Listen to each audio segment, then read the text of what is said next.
It's Mailbag Monday here on CHGO Blackhawks. We've got a lot of questions about Seth Jones. Surprise, surprise. Coming up next on the CHGO Blackhawks Podcast.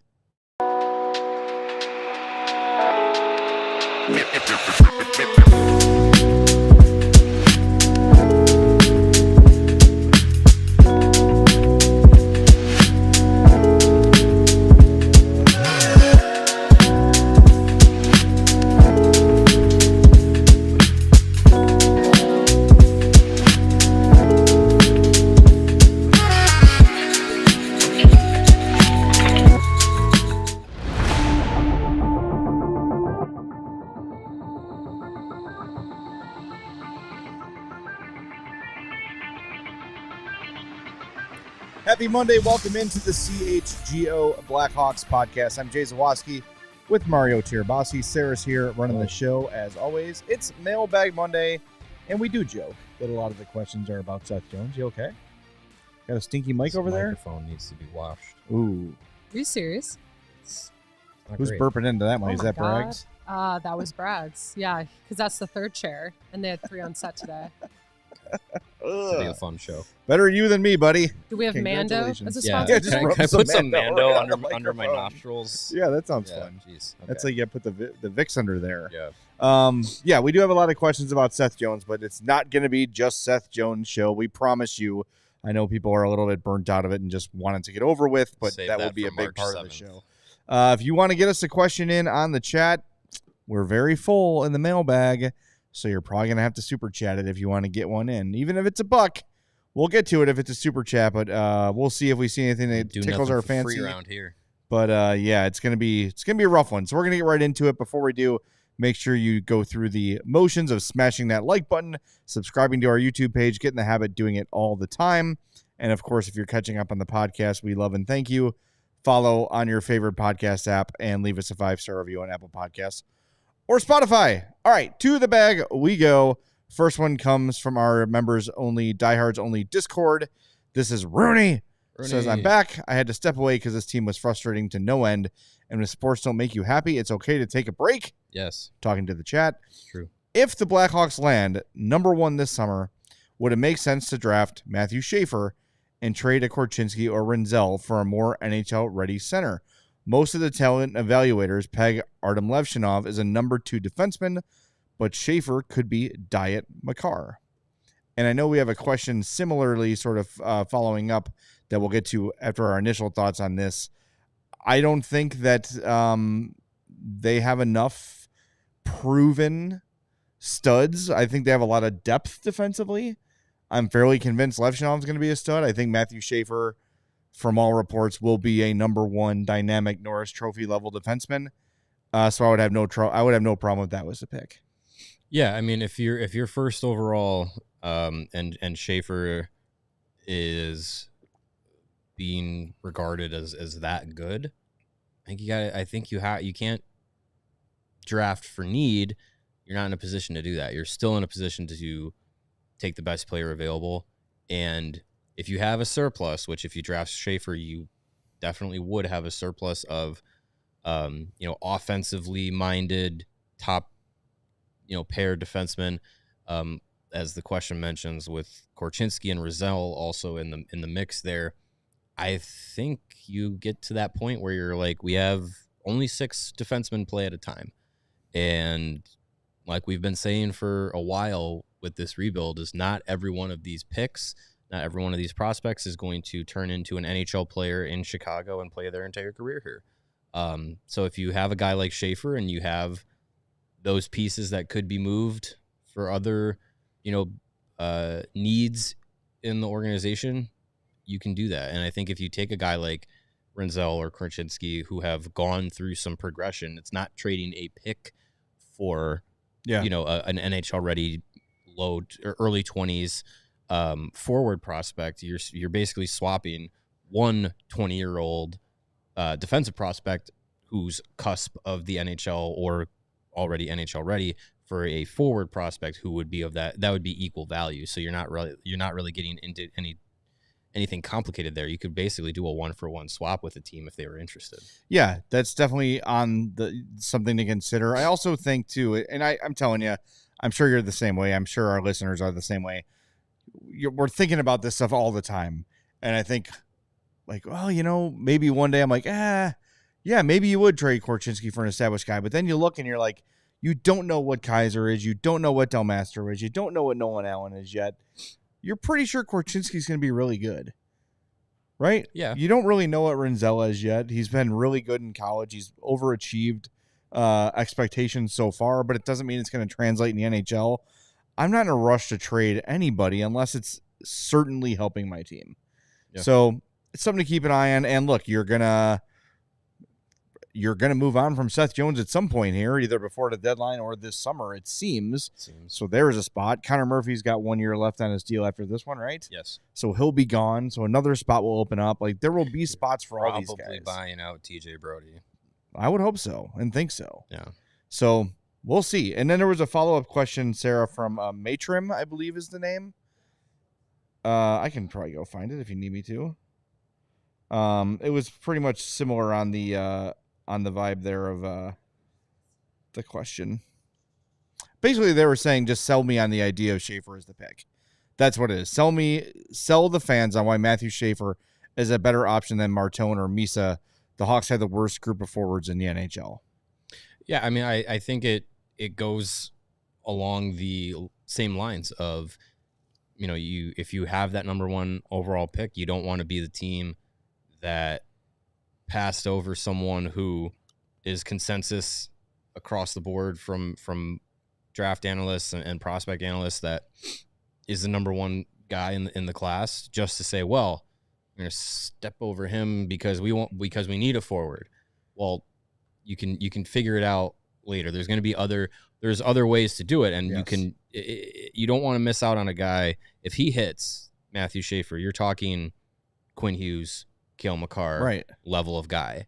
And I feel like even with the feeling of, not 100% certainty, but feeling very confident that Artem Levshinov is going to be a top pair type of guy, he has not been compared to anyone in the level of Quinn Hughes and Cale Makar. And if Schaefer is a guy that can pan out to that, you take that and you figure things out beyond that. And we saw it in last year's draft how Kyle Davison tried to get 2 picks in the top 5. Yeah. There's nothing with the amount of picks that they have or players that they have to move with. There's nothing to say he couldn't try and get back in the top 5 again and try and get one of those forwards. Well, look, I don't want to say that Schaefer is like a Bedard level number 1 overall pick, but go back to that draft. And if there was a team that had the number 1 pick and they're like, well, we got a lot of forwards, so we should just not pick Bedard and take the best defenseman because we need a defenseman. That's faulty general managing. Right. You're passing up a better player simply because you believe you have a deeper pool of players there. And like the first question said from Rooney, you can always go trade from that surplus then to address your problems. And some people said, I saw a comment in the chat, it's from Adam right there, said you have to be 100% sure you're getting Marner or Rantanen if you take Schaefer. Passing twice on help for Bedsy isn't a great look. Well, this is a stat from before the 4 Nations, so these may have changed, even though I don't think Quinn Hughes has played. He hasn't played yet. So this regards Quinn Hughes. Before going into the 4 Nations, Vancouver's differentials. With Quinn Hughes on the ice, they're plus 42 in goals for. Without him on the ice, they're minus 54. Scoring chances with him on the ice are plus 216. Without him on the ice, they're minus 329. That is the difference that Quinn Hughes makes for the Vancouver Canucks alone. Mm-hmm. So, yes, they need help offensively. A Quinn Hughes or Cale Makar level defenseman is going to help you offensively. Yeah, absolutely. Significantly. Yeah. So and with a lot of these guys, if you take Misa or Hagens or Martone over Schaefer, there's no guarantee that those guys are necessarily ready to go in the NHL next season. So you're not immediately getting that help for Bedard. Schaefer, I feel like, has potential to go and make that jump. but again, like I feel like there's a lot of different ways that you can go about this, and I think if you have that number 1 overall pick, I think you're still in a position within this rebuild to take the best player available, and there's other ways that you can get that forward help, whether it's via trade or free agency, and I think there are a number of good forwards coming through too the prospect system. So I'm not saying that they're devoid of any forward talent. Right. Like they have some good ones coming through. It's hard to find who's going to be that elite talent that's already in the system. And honestly, like with the Bedard needs someone to play with. Like, yeah, getting a forward would be great. Someone that's close in age and they can maybe pair up for their careers. But Bedard's at a point going into next season where he needs somebody who's going to be on his level or higher in the immediacy. So that's where a Marner and a Rantanen would be like the immediate guy that could keep up with him. If either of those guys or both of those guys reach free agency, the Blackhawks will be definitely involved in trying to get both of them. They'll be maybe not both, but one of the two of them. You have to. They'll be talking to both of them. You have to be in on those guys. Yes, and you have to be. And Kyle Davidson has said so. Really, if there's something that makes sense, we're going to pursue it. But he also said we also can't force guys to become free agents. And there is a chance that Rantanen resigns in Carolina, and there's a chance that Toronto figures it out with Marner. So we'll see. But if they get there, if they reach that point, I think Davidson will try hard to get him. He tried hard to get Jake Gensel this summer, so the willingness is there. The willingness to spend is there. Right. Now he's got to sell it to these available free agents. And if you find a guy who really pays attention to the game and prospects and all those things, it should be a pretty decent sell, especially considering all of the assets that the Blackhawks can offer in terms of facilities and opportunities for families and schools and lower level hockey for the kids and all the sort of things that Chicago has to offer that other hockey markets don't. That's something I don't think that maybe we take into consideration enough. All right, we've got some Seth Jones questions on the other side of the break. Let's get to Chris P's super chat here real quick, Sarah, because I know we got about 2 minutes at a break. Chris P says, how much has Nick Lardis improved his ceiling? A lot.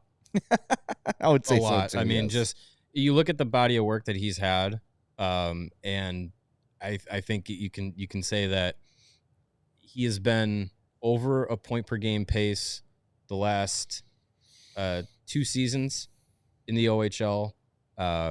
His draft year, he was just under a point per game pace. So I think Davidson probably got a really, really great value pick at 67th overall in the 2023 draft, with Lardis falling to the beginning of the 3rd round. It was asked the question on Twitter a couple days ago, in a redraft, where would he go? And I'm like, he'd be in the 1st round. I think his shot, his skating, his playmaking ability is all high quality. I think this season feels like a guy that is figuring out how to get to open spaces and how to finish. It's a big step up from being just like a complimentary player. Like, he has been one of the best players on his OHL team for the past 3 years. So it's been really impressive. I'm excited for him. 7th hat trick of the season for him. It's last insane. last night with Brantford, and Chris adds on, like, could he be a top line player in the future? And we got a question on this that we're going to get into a little deeper later in the show. Sure. Yeah, of course he could be. Right. It's very hard to project draft picks outside of the top 5, top 10 and their NHL careers. Based on what they've done in the OHL. So right. Yes, of course, when you see a guy putting up numbers like this, it certainly doesn't hurt that argument, but it's gonna be really hard to judge until we see him up against pro competition. He's been in the OHL for a long time. It is a league that welcomes high scoring totals. I'm not trying to take anything away from it, but to project similar numbers in the NHL would be a little bit foolish. All right, back with a whole lot more. Make sure you hit that like button for us, and make sure you are subscribed to our YouTube page. More on Seth Jones coming up next segment on the CHGO Blackhawks Podcast. Whatever the sport, the app to bet is Circa Sports Illinois.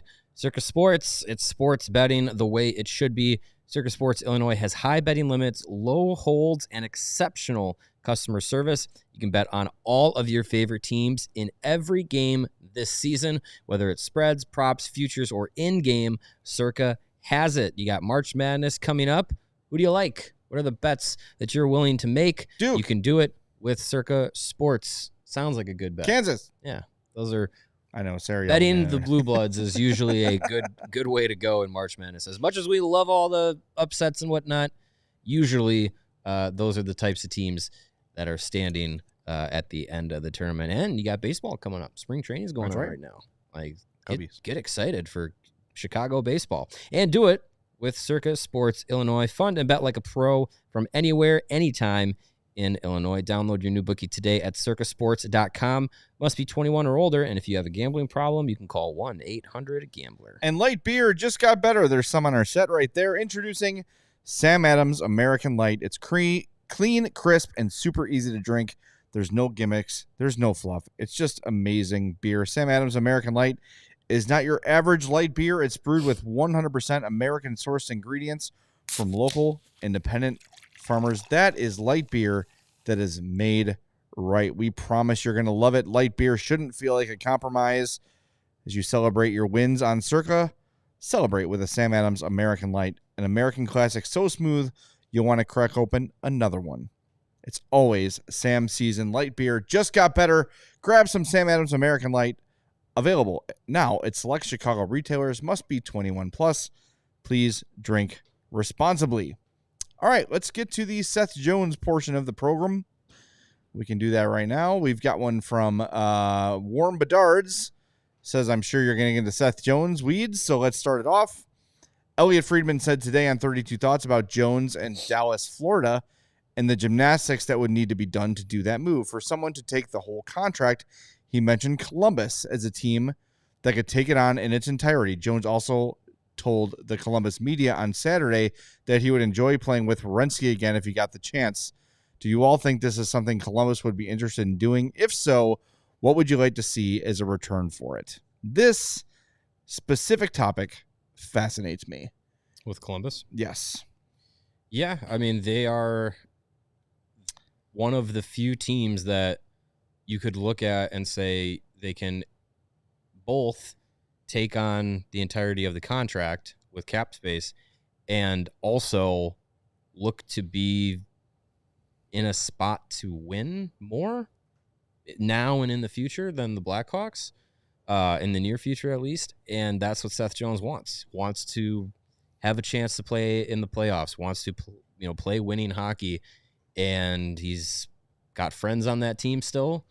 He was from all that I can gather, he was liked in Columbus.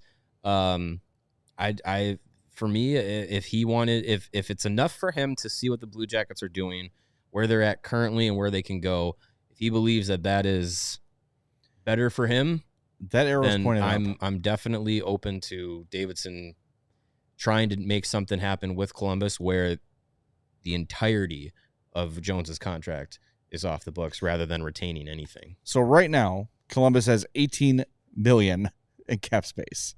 So they could technically add two Seth Joneses if they wanted to. You could if you wanted to. Here's a little bit of a note, though. They have a lot of pending free agents after this year. 1, 2, 3, 4, 5, 6, 7 forwards, and 4 of the regular defensemen are pending free agents. So they've got some guys to re-sign, but Jack Johnson is old.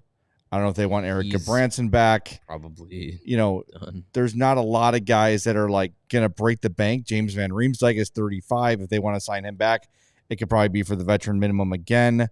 No one is really due for a huge raise here. No. Sean Corrali is 32. Not going to make a ton of money. It's not really any of the guys that you're like, oh, those are their big deal. Like, they don't have like a big RFA guy coming up. Like, it's not Fantilli. It's not Cole Sillinger. It's not like those guys aren't up. So you're not looking at like a massive deal. And yeah, like the guys that you're mentioning, like they could be brought back on not big deal. I mean, Ivan Provorov is a UFA. Like, do you bring him back if you have Seth Jones into the mix, Exactly. maybe you let him go. Dante Fabro, maybe he's the guy that comes back. But I mean, I don't see a ton here that is like bank breaking deals that need to get done. Well, here's the thing too. There are so many guys on Columbus's roster that I am in on. Sure. Kent Johnson's a dream. I don't see that happening. That would be the absolute dream. Mhm. Super besties with Connor Bedard. Like, that makes all the sense in the world. I don't think that Columbus has any interest in moving Kent Johnson. Kirill Marchenko, 24 years old, makes $3.85 for this year and the next two. Love Kirill Marchenko. So do the Blue Jackets. How about Dmitry Voronkov? 24 years old, 6'5". He's got 37 points this year. Mm-hmm. Big player, good shot. I don't know. Is that like, are those the kind of guys that the Cole Sillinger, just undo the trade, get Cole Sillinger Right. for Seth Jones? I think that is not out of the question. A 6'1" center, 21 years old this year. Mm-hmm. He's got 29 points in 52 games, but his best years are ahead of him.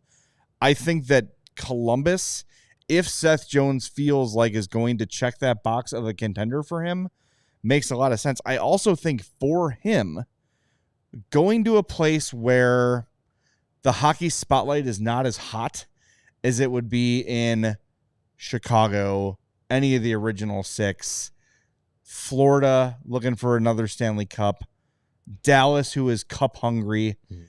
I think that Columbus is a really nice landing spot for Jones. He's got comfort there. He knows the town. Right. The money is not an issue for them. He's got the comfort and the previous success with Werenski. That makes a ton of sense. Right now, Columbus is right out of the wild card spot.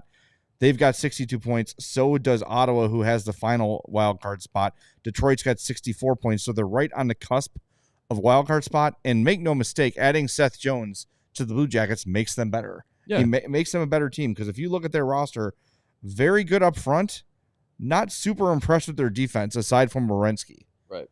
Provorov's a nice player. Severson's a nice player. I mean, Other than that, I'm not wowed. It's not a championship defense. No.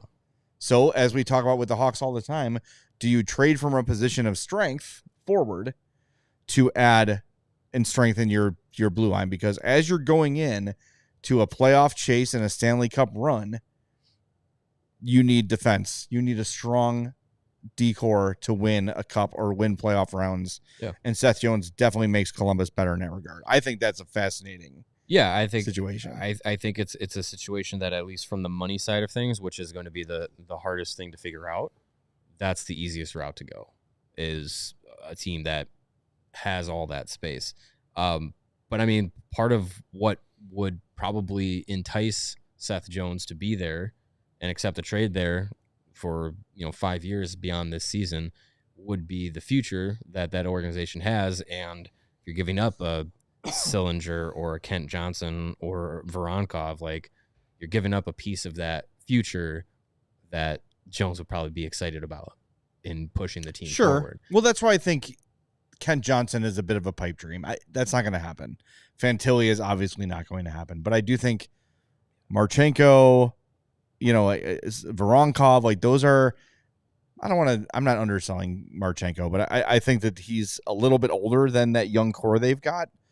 I don't know. It's interesting. Any of those four, though, I'd be happy with. And look, if you want to make a run at Kent Johnson and you want to say Seth Jones and this prospect, or Seth Jones and Toronto's first and maybe another prospect you like, if they're going to give you Kent Johnson, go for it. That's what these draft assets are for. Right.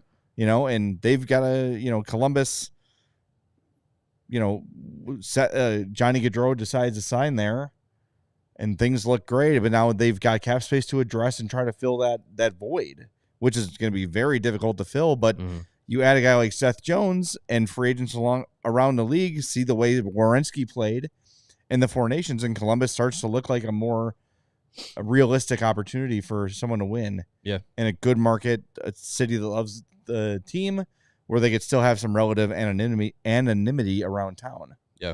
I think it's appealing for a lot of guys. Definitely. All right, Jake has another one. Dallas and Jones make a lot of sense for a lot of reasons. No right defenseman depth. Hometown contender. People have thrown around Bork, but that money doesn't work. Hintz's money is close to Jones's, and the Stars just picked up another viable second-line center in Granlund. What do we think? Yeah, I mean the signs pointing to Dallas make a lot of sense because you have to play in your hometown if you play in the NHL. So playing in Dallas for Seth Jones would be good. But no, I mean I think there's definitely a way to make that work. As far as the money goes, this is a team you're retaining on because currently they are over the cap. The Dallas Stars are. So I think Hintz, you're not giving up a 28-year-old center who you have on the books for the next 3 seasons after this year. That doesn't make sense to me. I don't think that they're getting rid of Jason Robertson. Yeah, I mean Maverick Bork would be interesting. Logan Stankoven would be interesting in return. I even wonder if Tyler Seguin, once healthy, obviously, once off LTIR, but if that's part of it, then there's your money fixed because he's on the books for 2 more years at $9.85 million after this season. And I'm not expecting Tyler Seguin to come in and be like the big part of the deal. I think that just makes the money work, but I think if you can get a little bit extra out of that for Dallas, given the fact that it seems like there's probably more higher level hockey left in Seth Jones than in Tyler Seguin, you probably get something still on top of that, but Seguin makes the money work. I don't hate that as long as it's not a 1-for-1. Yeah, no. But if you listen to 32 Thoughts today, and you always should, it sounds like they want Jamie Benn back. Now he's not going to sign a $9.5 million deal. His deal expires at the end of this year. But if it's a money concern, then you solve that with Seguin, and then you ask the Dallas Stars for something else. Right. Something to ease that, to make the trade worth it. And I don't know what that is. I think Bork or Stankoven at that point become a bit of a, probably not. I don't know. It's interesting. By the way, Granlund, who was mentioned in the initial question, he is a UFA after this year, so it's unclear if he'll be back with Dallas or not. He's 32. And he's 32 years old. So I don't think they're looking to move on from Roope Hintz at all. That sounds like a backwards move for me. No, not at all. But I do think the Seguin-Jones, from the money standpoint, makes sense. It helps the Stars immediately, and it solves the money issue, and it will help the Hawks in the short term. It does give them. I mean, before he got hurt this year, he was over a point per game, right? With Dallas. So Sagan's got some decent hockey left. He's just always hurt. I do have a concern though that if Tyler Seguin gets traded here, he's not happy about it, and he does have a no movement clause. And I don't want him to be a guy who, for the next 2 seasons, pouts because the Hawks aren't as good as he hopes they would be. And you know what? That kind of deal would be in the offseason too, because he's on LTIR. Yeah, and it's from December here when it was announced he was going to have surgery, 4 to 6 months. So he's not even close to being cleared off of LTIR, so he could be moved. So again, if you go that route, that's in the offseason. If that's off the books, if that's off the table and you're trying to get this done before the trade deadline and it's Dallas, you are looking to retain on Jones, because I don't think you're making any moves that makes the money work from any of the guys from their NHL team. I mean, if you read Mark Lazarus today, he said that Kyle Davidson has no interest in retaining any salary. And Elliot Friedman said, too, that the Hawks are very happy just keeping Jones. Yeah, if something doesn't get done, they're under no obligation to make a deal happen if there's nothing out there that works. And, yeah, I mean, as we've had this discussion before, like Seth Jones seems to have no problems in the locker room amongst his teammates and coaching staff, so doesn't seem like that would be an issue. And if the Hawks feel the same way, then yeah, they're not they're not pushing him out the door, even if he's trying to make it known that he would like to go out the door. Columbus makes the most sense for me. All right, more with Seth Jones and a whole lot more coming up next on the CHGO Blackhawks podcast. Are you in the market for a brand new vehicle? If you are, check out our friends at Ray Chrysler Dodge Jeep and Ram during the President's Day sales event going on all month long, where you can shop federally approved savings on all brand new vehicles. You can head to Ray Chrysler Dodge Jeep and Ram on Route 12 in Fox Lake today to choose from their huge inventory of new Chryslers, Dodges, Jeeps, and Ramses vehicles, and take 18% off of MSRP with a dealer discount on all new 2024 gas-powered Jeep Wrangler models. Or, of course, you can shop over 125 vehicles priced under $20,000. With a friendly team of brand experts, those at Ray Chrysler Dodge Jeep and Ram are there to help you during each step of your car shopping journey. Plus, since they prioritize affordability, you know you won't overpay for the vehicle you need. And with Ray's price promise, you can shop confidently with no add-ons and no hidden fees ever. The price you see is the price you pay. So go check out our partner today to shop one of the Chicago area's largest inventories. Find the right new vehicle for you and drive home happy, because you don't want to drive home sad with the wrong vehicle.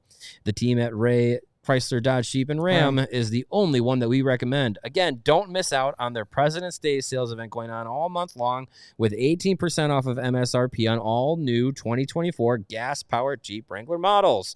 For more information, how could you need any more? Visit Ray CDJR today on Route 12 in Fox Lake or online at raycdjr.com. They've been serving the community since 1963. And get ready for the winter that is still upon us. Even though it's like 60 degrees today, it's beautiful. Fall spring. With quality shades built to last from our friends at, you guessed it, Shady Rays. They've got you covered with premium polarized shades that will not break the bank. They look great. The optical clarity is amazing. You can get them in your favorite team's colors. Awesome stuff. They've got hundreds of options to choose from, including ski goggles. Sarah was rocking her Shady Rays ski goggles this weekend when she was out skiing in Wisconsin. And if you don't love your Shady Rays, you can exchange them for a new pair or return them worry-free within 30 days. There's no risk when you shop. The team at Shady Rays always has your back with personal and fast support. And exclusively for our listeners, Shady Rays is offering their best deal of the season. Head to shadyrays.com. Use that code CHGO for 35% off polarized sunglasses. Try for yourself the shades rated 5 stars by over 300,000 million billion trillion people. We have some breaking news. Rockford IceHogs defenseman Artem Levshinov has been suspended for 1 game as a consequence of a cross-checking incident against the Chicago Wolves last night. 1 game. They deserved it. For Artem Levshinov. Yeah, you saw that. If you saw the replay, just went bam, right in the cross face. checks him in the face. He's like, oops. That's not what that was supposed to be his chest. Oh well. Sorry. Yeah, it was an unintentional but certainly a suspendable hit. So 1 game rest for Artem Levshinov. And if you missed it, by the way, Colton Dock recalled today, so he will join the Hawks on the trip so they can healthy scratch Lucas Reichel and Colton Dock can get in the lineup. That is my prediction for tomorrow. Yeah, track record. That sounds right. Yep. All right, I think we have one more mock trade to get to here with Seth Jones. This one from Brandon, again, diehard from our Discord. He says, please rate my mock trade as a submission for the Mailbag Monday podcast. Ottawa gets Seth Jones and their own 2026 4th-round pick back. Mm-hmm. The Blackhawks get Josh Norris, Travis Hamonic, and the Sens 2026 3rd-round pick. Both have 5 years left and are somewhat underperforming their contracts, and Phil needs number 1 right defenseman for number 2 center. Hamonic, not ignore it. I like this deal. This makes sense from a Blackhawks standpoint for sure. Hamonic is a to make the money work situation. He makes $1.1 million, unrestricted free agent after this year, so you just have him till the end of the year, and that would be the end of it. Josh Norris is intriguing. He is signed for, let's see, through 2029, 2030, it's 7.95. Same amount of years. Yeah. He is 25 years old. He's 6'2", 195. He's got 31 points in 50 games this season. His career high came in 2021-22 with 55 points in 66 games. That included 35 goals. I like Josh Norris a lot. I think that is the sort of deal that, as it goes on, could be a bargain. And if it also proves out that Josh Norris is just this guy he is now, which is a little more than half a point per game, 7.9 in 2, 3, 4 years is not that tough a pill to swallow for that kind of an output. So that makes sense for me. I'm down for that. I just want to remind people. I see a lot of people saying, no, that's stupid, don't do that in the chat. A lot of these are the same people who want to trade Seth Jones for a used dishwasher, but they also want to get Wyatt Johnston and Kent Johnson back. Like, it can't be both. It can't be both. Yeah, I mean, I like this. I like this deal. I mean, yeah, you don't really pay attention to Travis Hamonic. He's gone after this, would be gone after this season anyway. But Norris is the guy that you focus on, and I think he fits the bill of a guy that the Blackhawks would definitely benefit from immediately, and over the course of the Jones deal, and the money that over the term of that contract, rather, you get a guy that completely replaces and maybe even improves on what you've lost with Seth Jones. And that was one of the things that, when thinking about like what kind of piece would you want back is, okay, losing Seth Jones, that definitely doesn't improve your team. That makes your team worse, right?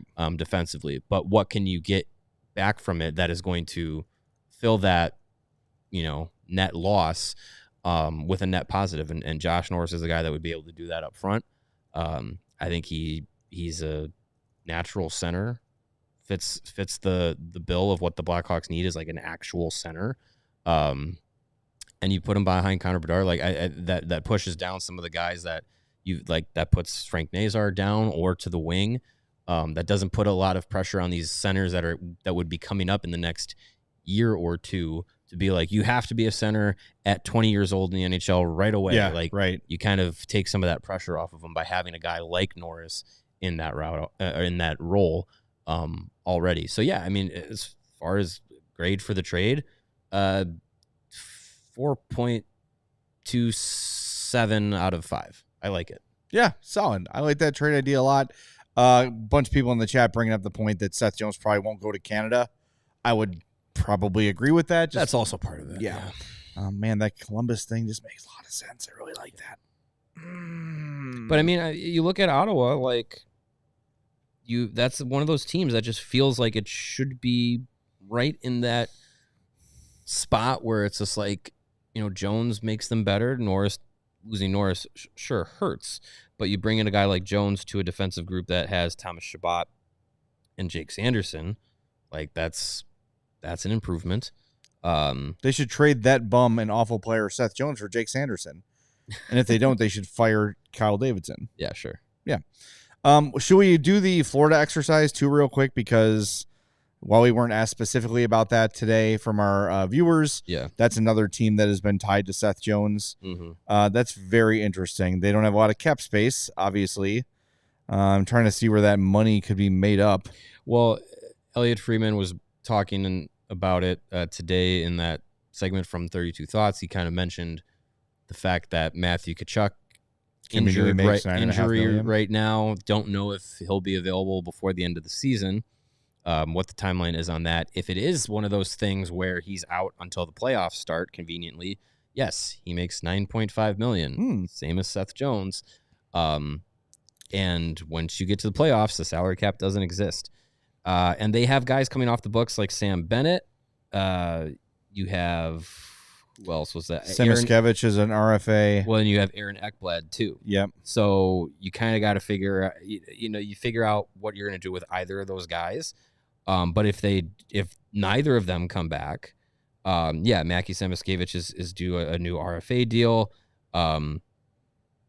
that's pretty much your biggest free agents right now. Looking at it right now.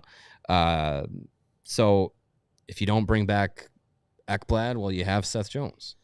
If you don't bring back Sam Bennett, Well, then that's $4 million in space that you're working Aren't you with. basically deciding, though, between Ekblad and Jones if you make that deal?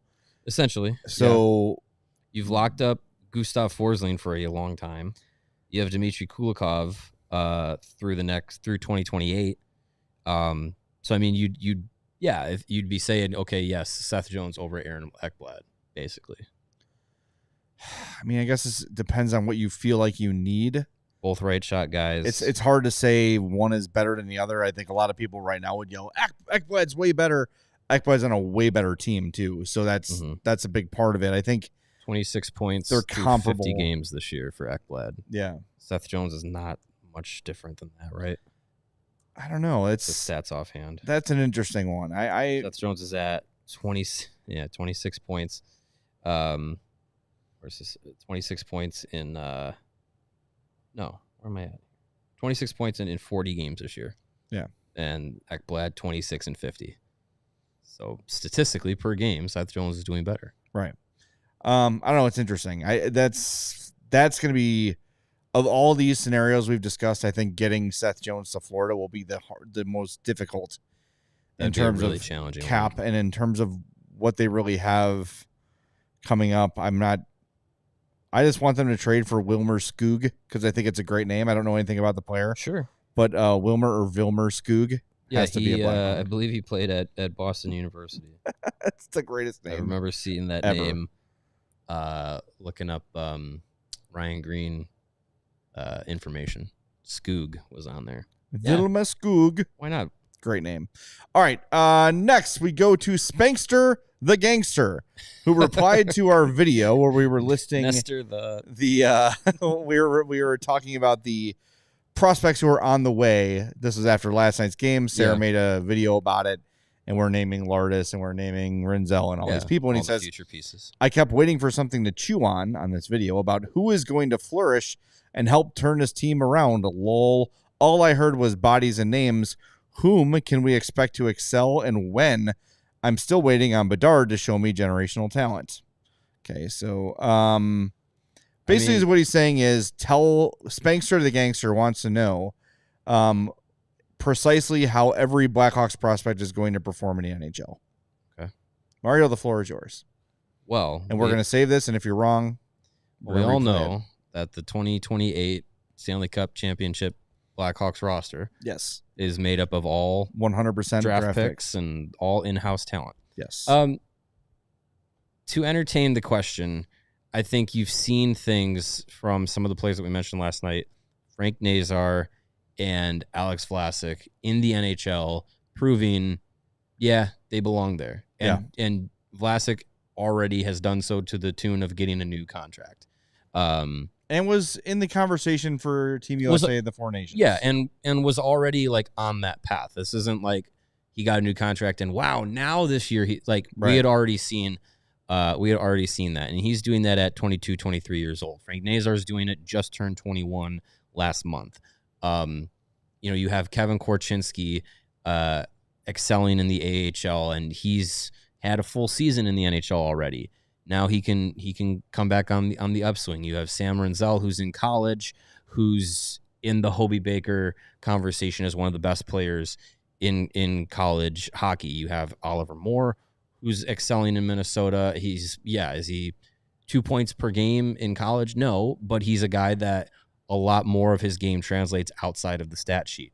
Nick Lardis, who we mentioned, he is a guy who's putting up massive numbers in the OHL, currently on pace to score as many or more goals than John Tavares did in 2007.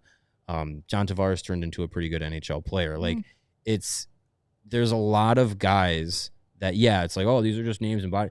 There's a lot of guys that have shown through their development stages that the arrow was pointing up. Artem Levshinov is another guy who has played on 4 different levels of hockey in the last 4 years and has excelled in all of them. And I think when you have those guys that the arrow is pointing up and they keep getting more responsibilities, more challenges, and they keep meeting them and exceeding them in most cases.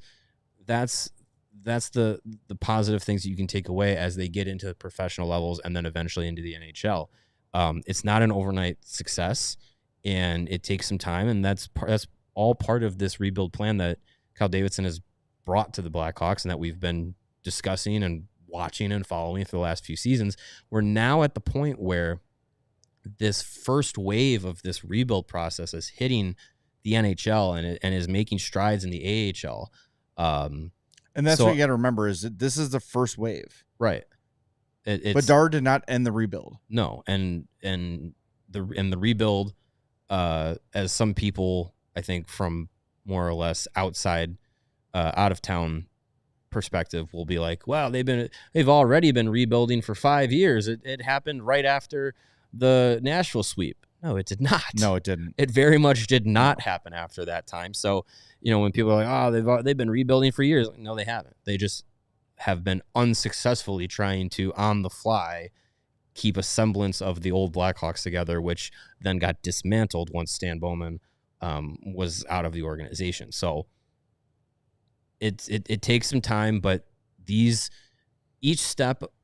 year of this rebuild process has been going basically how you would expect. Now it's just you're in a point where the pressure starts getting ramped up because it's been a while since we've had fun, since we've had winning, since we've had like tangible things you can see. But we're at that point where those tangible things are starting to slowly trickle in, and it would be great if there'd be something where you can, you get it like a Mikko Rantanen or a Mitch Marner or something that can start to open that up a little bit more. Mainly Connor Bedard's game. Yes. A point a lot of people have made, the Giggities is making here in the chat. He says, I love Lardis, and I was one on Mario for putting him in the third tier list a year ago. They should have been higher, but Tavares was 15 or 16 years old that year. Lardis is 19. So he was born, Tavares, in September of 90. So that year was 06-07. So he was 16 or 17 when he had the 72-goal, 62-assist season. That's noted, but he also played parts of 2 more seasons in Oshawa and didn't have numbers as high. So I think just writing it off to, Nick Lardis is just older and that's why he's better. Tavares had his best year as a younger player, and then I don't want to say he struggled. He still had 118 points in 59 games, but didn't have the monstrous season he had the year before. So I think simply writing off Lardis's production because he's on the older end of his OHL career, I think you could be probably looking for something to write it off for. He's been awesome. So Lardis he's putting up the season he is amongst his peers, right? 18, 19 years old. Yeah. He's going to move up next year into the AHL and have an opportunity to audition for NHL time. Last season, he missed more than about half of it due to injury. Yeah. He had 50 points and 29 goals and 50 points in 37 games. By my math, that was a 91-point pace over 68 OHL games. Would have led the team, his team in scoring. Yeah, which was led by Marek Vanacker last season. So if he had been on the pace he was last year without injury, he would have led his team in scoring. He's going to lead his team in scoring again this year. And the year before, as I said previously, I believe it was about 60. I think he had 67 games played. He had like 65 points. So you're talking about a guy that in his last 3 seasons in the OHL as a 16, 17-year-old, 17, 18-year-old in his draft year, 17, 18-year-old, his last 3 seasons in the OHL, as I twist myself, he's been point per game or better. He's led his team, on pace to lead his team in 2 consecutive seasons. Like, he's been a leader on that team in production. He's been arguably the best player on that team over the last 2 years. Most important player. Doing that in the OHL amongst your peers is a good thing. I don't know why people point to, well, he's doing it against teenagers. As a teenager, same thing with Connor Bedard. It's like, he's playing a bunch of kids as a kid himself. Right. Like, when you have that success amongst your peers, that's good. You want to see that then translate as you take the next level. Exactly. And he had an opportunity to be around the Ice Hogs at the end of last year. got into one game as well. Anders Sorensen talked a little bit about that before yesterday's game. So yeah, I mean, I'm not. I don't think there's any reason to discredit what Nick Lardis has done this year as a teenager, because he's also doing it against teenagers. Right. For the record, someone asked in the chat, is he outscoring Michael Misa in the OHL? No. Misa, who is 17, has 113 points, 54 goals, 59 assists in 54 games, where Lardis has 63 goals, 40 assists in goal 56 scoring. games. Yeah. Michael Misa. Well, in total, he's got a 10 total point points. lead. Yeah, whole hum. He's second in the OHL. Right. Exactly. Yeah. So the other thing to keep in mind about John Tavares too is that is a number 1 of 1. That's a first overall pick. Nick Lardis is a third round pick. Nick Lardis was not a guy that came in with exceptional status where you play in the OHL earlier than the age requirements, which Tavares was. And yeah, John Tavares became a number 1 overall pick, whereas Nick Lardis was picked 66 people after the number 1 overall pick. Yeah. Lord Hosta says, people's complaints about the young players always confuse me. Would you rather have him not score against his peers? Exactly. Right. Yeah. He's kicking ass in the league he's in. Well, every 19-year-old has to play in the NHL or the AHL and be an all-star. And some people too asking, like, could he be on the Hawks next season? I think he will be at least in Rockford next season. He already signed his contract. Yeah, he'll be playing professionally next year. And look, like, if he comes in and has a plan, if he comes in and has a really good training camp, he's gonna make depending on what the rest of the roster looks like going into training camp in the preseason. But if he has a really good camp, a really good preseason, he's going to make the Blackhawks force him not to be in the NHL. And yeah, like same thing with Frank Nazar. Like, you know, if Lardis starts in Rockford next year and is scoring at a point per game pace, then, you know, depending on how things go in the NHL, you might not have to see him for a full year in Rockford before he gets some opportunity to get in the NHL. Or maybe the NHL team is much better than they are this year, and that allows for those guys in Rockford to have more time in the AHL, and which is not a bad thing, especially for first-year guys. And then you have more opportunity to grow their games and have them kind of build that confidence of, like, you know, score at a point per game pace amongst peers. Yeah. And feel like, you know, you can get acclimated to the speed of the pro game and how fast you have to think the game, not just physically play it, but also think it as well. All right, let's get to the next question here, Sarah. Bob B says, yes, the team has personnel issues, but of the existing coaching staff, who would you keep? My gut says only Jimmy Waite, clean house. Otherwise, I'm kind of locked up with that. Jimmy Waite's done a really good job with goalies. Always has. I like him as a constant. Yeah. I mean, keep Yannick Pearl around for faceoffs. Yeah, he's been around for a while through coaching changes. So I feel like goalie coaches and like skills development coaches, guys, there's not as much pressure on them with the actual coaching staff. Right. Like Kunitz and Brian Keane, the skating coach. Right, exactly. Like, those guys can stick. But in terms of Dean and Sorensen back to Rockford.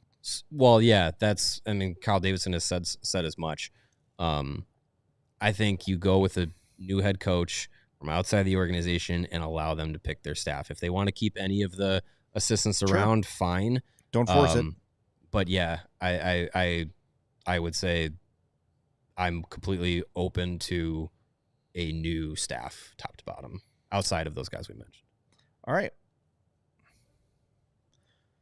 This one from King Tanner. He says, moving away from the team aspect, what are you guys most excited for in the 1901 project? I'm excited about a pink line stop right next to the UC instead of walking to the Damon stop after the game. Spooky. Yeah, that is a little bit of a creepy. It's a long walk, and you do it at night. Like, I get that. Yeah, I mean, there's a lot of cool stuff going on with this 1901 project that I cannot wait to fully experience when my daughter is in college. I'll be dead. I'll be long dead. Yeah, I mean, the music venue is part of the first phase, and that'll be kind of the first thing that's on track to be done. Be interesting to see how they do that. This whole West Loop, west side of town area has been, slowly developing in different ways over the last few years. Used to work at what is now a Chicago Public Library location, but used to be the offices for 120 Sports /Stadium, RIP, and just kind of seeing the development changes over the last few years. Like, it's been really cool. So yeah, I'd say, you know, just seeing what they're going to do with that area, the green spaces is going to be really cool to see the functionality of it year round. Like, it's not just going to be an only game day kind of thing. Like, there's going to be parks and restaurants and different local venues. Like, I think there's a lot to be excited about it. And I think also to give a little bit of credit to the project itself, the Wirtz and Reinsdorf families, that this isn't just completely taking up space and area that is being used for anything. Right. It's taking all of that unused, well, not unused, but it's taking all of the parking lot space, repurposing it into still parking lot space, but also multi-purpose. Yeah. And you're also adding more apartments, adding hotel spaces. You're also adding affordable housing spaces as well. Like, I think I'll believe that when I see it.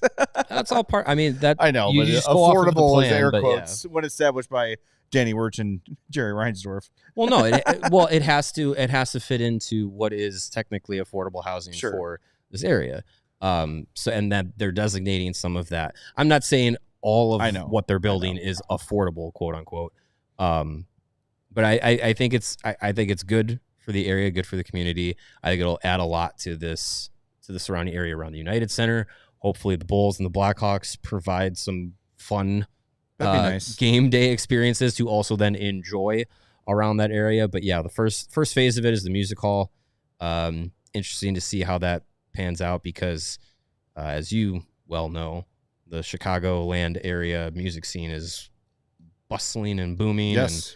And any kind of venues, big or small, like I think it's 6,000 seats. That'd be really cool to see something like that. All right, two more quickies. Charlie the Bacon Guy says, if Kyle Davidson gets fired at some point over the next 18 months, what does that do to the rebuild plan? How does the new appointed GM change course? How important does it make next season for Kyle Davidson? So I think if they are firing Kyle Davidson, it means they have lost faith and lost patience in the rebuild, and they want to make things. They want to accelerate the process here. I don't expect Kyle Davidson to be fired over the next 18 months. I don't either. But entertaining the idea, if he is, you're completely right.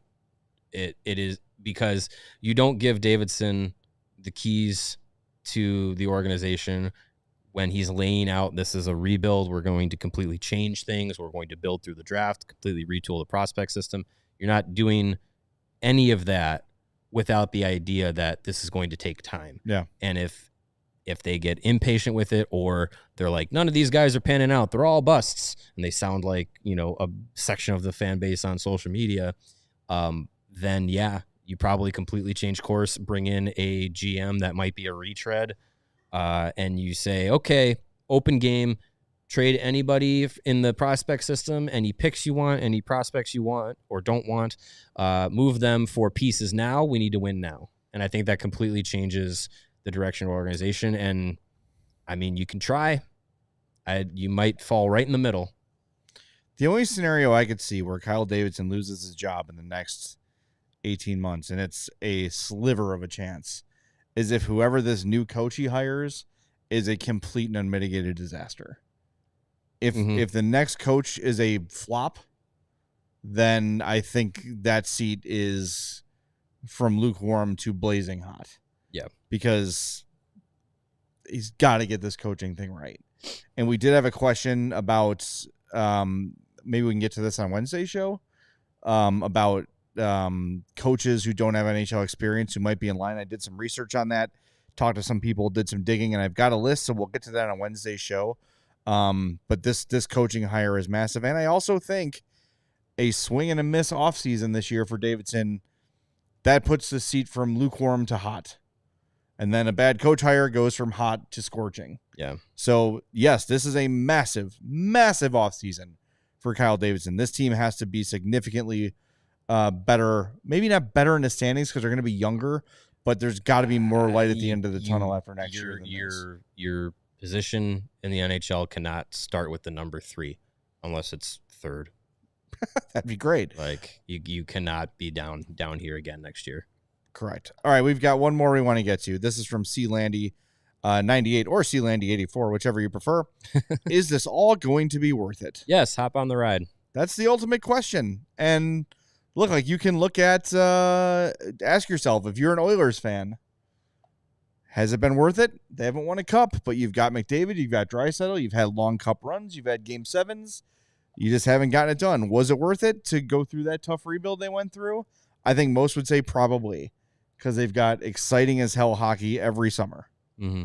So that's the idea, is to get back to where they were when they were winning Stanley Cups. And I think it's easy to forget that before a lot of fans jumped on, and I'm not gatekeeping, I'm just telling you the truth, there were a lot of lean years that got the Blackhawks, Duncan Keith and Brent Seabrook and Jonathan Taves and Patrick Kane and Corey Crawford and Nicholas Hjalmarsson and on and on and on. There was a lot of suffering that led to that. Mm-hmm. Look at the Penguins. They had to be bad for a number of years. Yes. The Avalanche were awful. Yeah. So this is what it takes. And if you want to be middle of the pack and, hang on to your Dylan Stromes and have a farewell tour for Patrick Kane, you're going to find yourself right there in the Columbus, Ottawa, Detroit frame for the next 10 years and not really have a chance to win a cup. But Columbus will have a chance to win a cup when they trade for Seth Jones. Yes, absolutely. All right, we are going to be back tomorrow night, pregame and postgame. Hooray. Should be fun. Road games. 8 o'clock puck drop, so 7:30 pregame.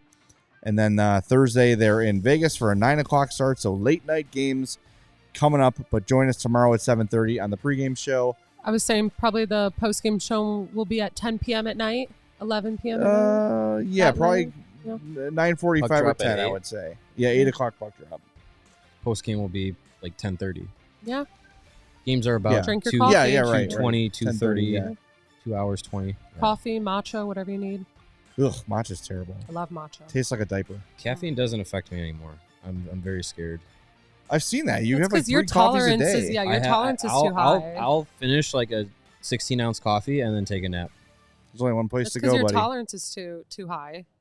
You have to not. You have to not drink it. I need a stronger Try that coffee. cornbread CBD. That'll fire you up. Do they make coffee? Do that. All right, yeah. Join us pregame. By the way, sale still going on. CHGO Die Hard sale. Someday I'll find out when this ends. $48 for the year. Become a diehard at allchgo.com. What? Me too. Yeah. And you get yourself a cool St. Patrick's Day design like this one I'm wearing right now. You can't really see it because it's just a little icon on the front, but the back's really cool. It's got a beer on there and a. I think every show today is wearing a different version of our St. Patty's shirts. You can also just go online and look at the different shirts, but yeah, Yes, fun ones. They're good, and you'll get a free one if you become a diehard today. AllCHGO.com. Again, $48 for the year. That's $4 a month. That is a crappy cup of coffee a month, or matcha if you prefer. So help us out, and you get access to all of our great written content. Priority on Mailbag Monday shows, as you saw today, and 20% off all of our events, takeovers, watch parties, all that jazz. It's a great deal, especially at that $48 price. And most importantly, it helps us keep going. And you can read our lots of content, like my Blackhawks beat today, which I wrote about Frank Pellico. So check that out if you're a diehard, and if you want to and can't, become a diehard, and you can. All right, talk to you tomorrow at 7:30 ahead of Hawks and Utah on the CHGO Blackhawks Podcast. We all silly like the mayor.